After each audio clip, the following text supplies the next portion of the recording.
Ah! Hello! Hello! Welcome back. Welcome back to another week of reading. So exciting to be back. Thank you so much for joining me. That's really kind. It's lovely to have you here. I hope you've had a good week. Hope you've had a nice day. Hope it's been filled with fun. If it hasn't, I'm really sorry, but you're more than welcome to spend some time here. If it helps, if it doesn't help, there's no pressure. No pressure to say. I've had quite a nice week. Been busy getting ready for stuff, but that's been quite exciting as well. And you know, it's nice to be busy with stuff you enjoy. And then today has been lovely, but it's very hot. And so I'm quite sweaty today, which isn't quite nice. But it's so good to be back here to read again. Should we crack on? Because this is quite a long chapter today. I don't quite know how long this video is going to get. I hope not too long. But we'll see. Anyway, last time you were here, we met Kanga and Roo for the first time, didn't we? And there was this nonsensical heist, almost, of Rabbit, Pooh and Piglet trying to steal Roo in order to almost, pressure Kanga to leave the forest. But of course it all went wrong. And ultimately everyone realised we don't really want Kanga and Roo to leave. They're lovely people to have around. And it was, again, another silly story. And today's quite an adventurous story, and so I'm quite excited to share it with you. So, take some time out of your day, get a cup of tea or whatever you prefer. Lovely. Just bring that closer. And we'll begin. Chapter 8. In which Christopher Robin leads an expedition to the North Pole. One fine day, Pooh had stumped up to the top of the forest to see if his friend, Christopher Robin, was interested in bears at all. At breakfast that morning, a simple meal of marmalade spread lightly over a honeycomb or two, he had suddenly thought of a new song.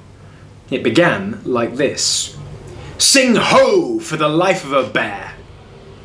When he had got as far as this, he scratched his head and thought to himself, well, that's a very good start for a song, but what about the second line? He tried singing ho 2 or 3 times, but it didn't seem to help. Perhaps it would be better, he thought, if I sang hi for the life of a bear. So he sang it, but it wasn't. Very well then, he said, I shall sing that first line twice. And perhaps, if I sing it very quickly, I shall find myself singing the 3rd and 4th lines before I have time to think of them. And that will be a good song. Now then. Sing ho for the life of a bear. Sing ho for the life of a bear. I don't much mind if it rains or snows, 'cause I've got a lot of honey on my nice new nose. I don't much care if it snows or thaws, 'cause I've got a lot of honey on my nice clean paws. Sing ho for a bear, sing ho for a Pooh, and I'll have a little something in an hour or two.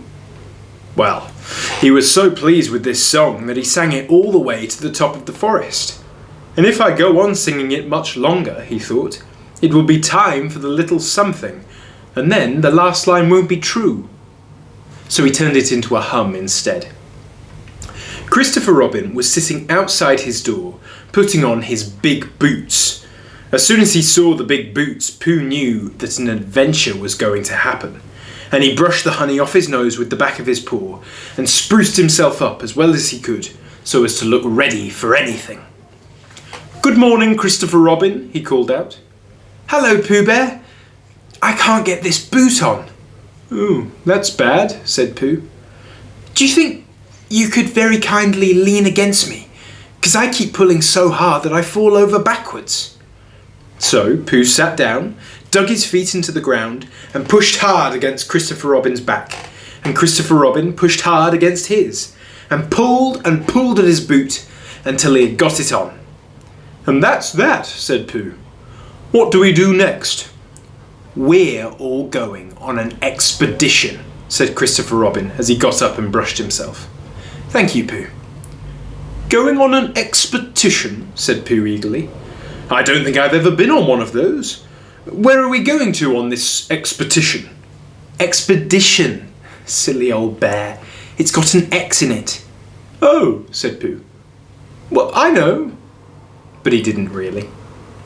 We're going to discover the North Pole. Oh, said Pooh. What is the North Pole? He asked. It's just a thing you discover, said Christopher Robin carelessly, not being quite sure himself. Oh, I see, said Pooh. Are bears any good at discovering it? Of course they are. And Rabbit and Kanga and all of you. It's an expedition. That's what an expedition means. It's a long line of everybody. You'd better tell the others to get ready while I see if my gun's all right. And we must all bring provisions. Bring what? Things to eat. Oh, said Pooh eagerly. I thought you said provisions. I'll go and tell them. And he stumped off. The first person he met was Rabbit. Hello, Rabbit, he said. Is that you? Well, let's pretend it isn't, said Rabbit, and see what happens. I've got a message for you. Well, I'll give it to him. We're all going on an expedition with Christopher Robin. What is it when we're on it? Well, it's a sort of boat, I think, said Pooh. Oh, right, that sort. Yes, and we're going to discover a pole or something. Or was it a mole? Anyhow, we're going to discover it. Oh, we are we? Said Rabbit. Yes, and we've got to bring we've got to bring things to eat in case we want to eat them. Now I'm going to Piglet's. Tell Kanga, will you? He left Rabbit and hurried down to Piglet's house. The piglet was sitting on the ground at the door of his house, blowing happily at a dandelion, and wondering whether it would be this year, next year, sometime, or never. He had just discovered that it would be never, and was trying to remember what it was, and hoping it wasn't anything nice, when Pooh came up. Oh, Piglet, said Pooh excitedly. We're going on an expedition, all of us, with things to eat, to discover something. To discover what? Said Piglet anxiously. Oh, just something. Nothing fierce? Well, Christopher Robin didn't say anything about fierce. He just said that it had an X. It isn't their necks I mind, said Piglet earnestly. It's their teeth. But if Christopher Robin is coming, well, I don't mind anything. In a little while, they were all ready at the top of the forest, and the expedition started. First came Christopher Robin, then Rabbit, then Piglet and Pooh, then Kanga with Roo in her pocket, and Owl, then Eeyore, and at the end, in a long line, all of Rabbit's friends and relations.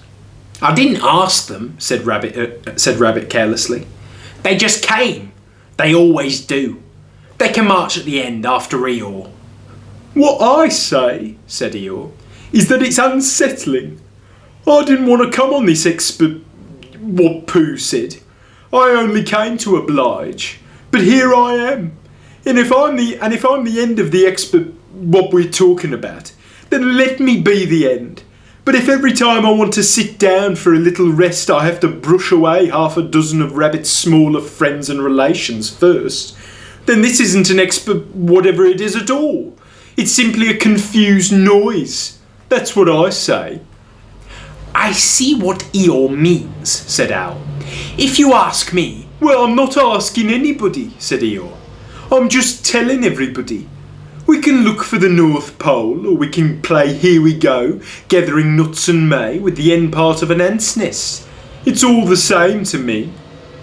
There was a shout from the top of the line. Come on, said Christopher Robin. Come on, called Pooh and Piglet. Come on, called Owl. We're starting, said Rabbit. I must go. And he hurried off to the front of the expedition with Christopher Robin. All right, said Eeyore. We're going. Only don't blame me. So off they all went to discover the pole. And as they walked, they chattered to each other of this and that, all except Pooh, who was making up a song. This is the first verse, he said to Piglet when he was ready with it. First verse of what? My song. What song? This one. Which one? Well, if you listen, Piglet, you'll hear it. How do you know I'm not listening? Well, Pooh couldn't answer that one, so he began to sing. They all went off to discover the pole. Owl and Piglet and Rabbit and all. It's a thing you discover, as I've been told. by Owl, Piglet and Rabbit and all. Eeyore, Christopher Robin and Pooh, and Rabbit's relations all went too. And where the pole was, none of them knew.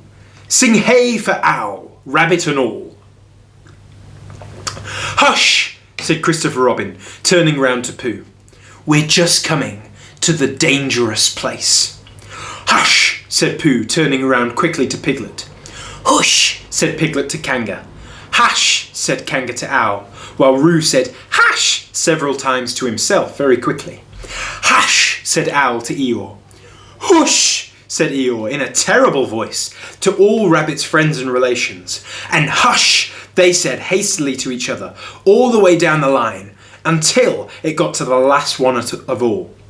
And the last and smallest friend and relation was so upset to find the whole expedition was saying hush to him that he buried himself head downwards in a crack in the ground and stayed there for 2 days until the danger was over, and then went home in a great hurry and lived quietly with his aunt ever afterwards. His name was Alexander Beetle.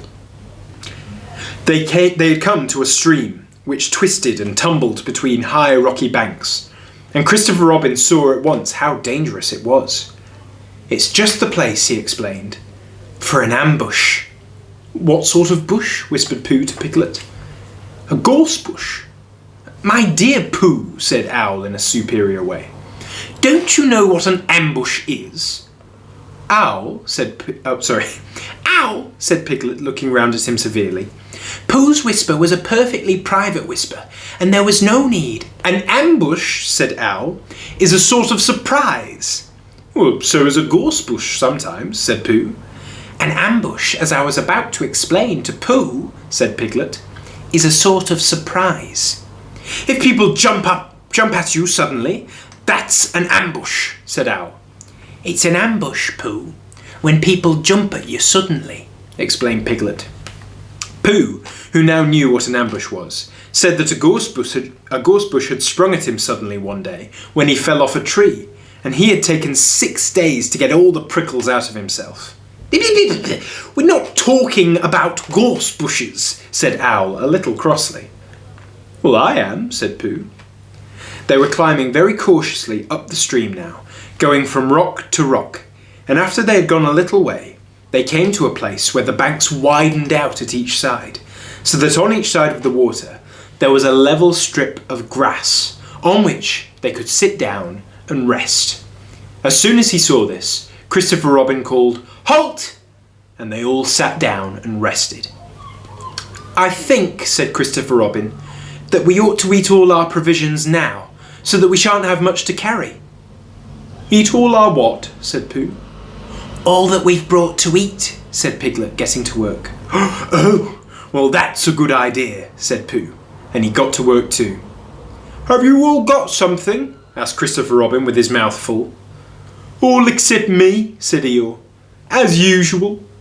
He looked round at them in his melancholy way. I suppose none of you are sitting on a thistle by any chance? Well, I believe I am, said Pooh. Ow! He got up and looked behind him. Yes, I was. I thought so. Oh, thank you, Pooh, if you've quite finished with it. He moved across to Pooh's place and began to eat. It doesn't do them any good, you know, sitting on them, he went on as he looked up munching. Takes all the life out of them. Remember that another time, all of you.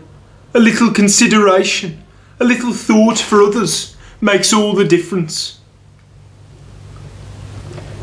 As soon as he had finished his lunch, Christopher Robin whispered to Rabbit, and Rabbit said, Yes, yes, of course. And they walked a little way up the stream together. I didn't want the others to hear, said Christopher Robin. Quite so, said Rabbit, looking important. I wondered, it's only... Rabbit, I don't suppose you know, do you? What does the North Pole look like? Well, said Rabbit, stroking his whiskers, now you're asking me. I did know once, only I've sort of forgotten, said Christopher Robin carelessly. It's a funny thing, said Rabbit, but I've sort of forgotten too, although I did know once. I suppose it's just a pole stuck in the ground. "Oh, it's sure to be a pole," said Rabbit, "because of calling it a pole. And if it's a pole, well, I think it would be sticking in the ground, shouldn't you? Because there'd be nowhere else to stick it." "Yes, that's what I thought." "The only thing," said Rabbit, "is where is it sticking?" "Well, that's what we're looking for," said Christopher Robin. They went back to the others. Piglet was lying on his back, sleeping peacefully. Roo was washing his face and paws in the stream, while Kanga explained to everybody proudly that this was the first time he had ever washed his face himself. Owl was telling Kanga an interesting anecdote full of long words like encyclopedia and rhododendron, to which Kanga wasn't listening. "I don't hold with all this washing," grumbled Eeyore. "This modern behind the ears nonsense.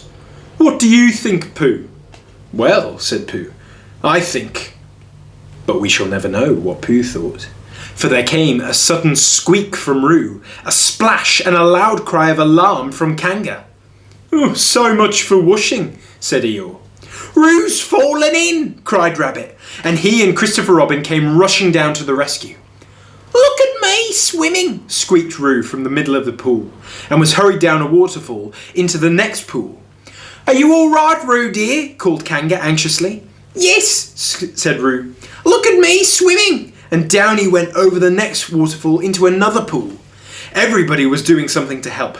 Piglet, wide awake suddenly, was jumping up and down and making "Oh, I say" noises. Owl was explaining that in a case of sudden and temporary immersion, the important thing was to keep the head above the water. Kanga was jumping along the bank and saying, "Are you sure you're all right, Roo dear?" To which Roo, from whatever pool he was in at the moment, was answering, "Look at me swimming." Eeyore had turned round and hung his tail over the first pool into which Roo fell, and with his back to the accident, was grumbling quietly to himself and saying, "All this washing, but catch on to my tail, little Roo, and you'll be all right." And Christopher Robin and Rabbit came hurrying past Eeyore and were calling out to the others in front of them. "All right, Roo, I'm coming," called Christopher Robin. "Get something across the stream lower down, some of you fellas," called Rabbit. But Pooh was getting something. Two pools below Roo, he was standing with a long pole in his paws, and Kanga came up and took one end of it, and between them they held it across the lower part of the pool, and Roo, still bubbling proudly, "Look at me swimming," drifted up against it and climbed out. "Did you see me swimming?" squeaked Roo excitedly, while Kanga scolded him and rubbed him down. "Pooh, did you see me swimming? That's called swimming, what I was doing. Rabbit, did you see what I was doing? I was swimming. Hello, Piglet. I say, Piglet, what do you think I was doing? Swimming. Christopher Robin, did you see me?" But Christopher Robin wasn't listening. He was looking at Pooh. "Pooh," he said, "where did you find that pole?" Pooh looked at the pole in his hands. "I just found it," he said. "I thought it ought to be useful. I just picked it up." "Pooh," said Christopher Robin solemnly, "the expedition's over. You have found the North Pole." "Oh," said Pooh. Eeyore was sitting with his tail in the water when they all got back to him. "Tell Roo to be quick, somebody," he said. "My tail's getting cold. I don't want to mention it, but I'll just mention it. I don't want to complain, but there it is. My tail's cold." "Here I am," squeaked Roo. "Oh, there you are." "Did you see me swimming?" Eeyore took his tail out of the water and swished it from side to side. "As I expected," he said. "Lost all feeling. Numbed it. That's what it's done. Numbed it. Well, as long as nobody minds, I suppose it's all right." "Poor old Eeyore. I'll dry it for you," said Christopher Robin, and he took out his handkerchief and rubbed it up. "Thank you, Christopher Robin. You're the only one who seems to understand about tails. They don't think.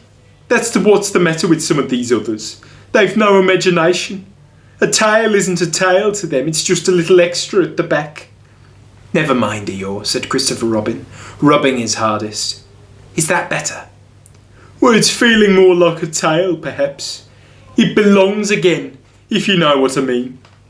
Hello, Eeyore, said Pooh, coming up to them with his pole. Hello, Pooh. Thank you for asking, but I shall be able to use it again in a day or two. Use what? Said Pooh. What we're talking about. I wasn't talking about anything, said Pooh, looking puzzled. My mistake again. I thought you were saying how sorry you were about my tail being all numb, and could you do anything to help? No, said Pooh. That wasn't me, he said. He thought for a little and then suggested helpfully, perhaps it was somebody else. Well, thank him for me when you see him. Pooh looked anxiously at Christopher Robin. Pooh has found the North Pole, said Christopher Robin. Isn't that lovely? Pooh looked modestly down. Is that it? Said Eeyore. Yes, said Christopher Robin. Is that what we're looking for? Yes, said Pooh. Oh, said Eeyore.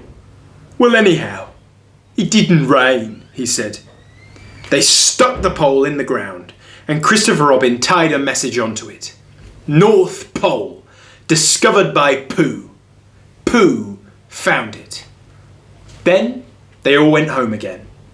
And I think, but I'm not quite sure, that Roo had a hot bath and went straight to bed. But Pooh went back to his own house, and feeling very proud of what he had done, he had a little something to revive himself. And that's the end of the chapter. So much going on. So much.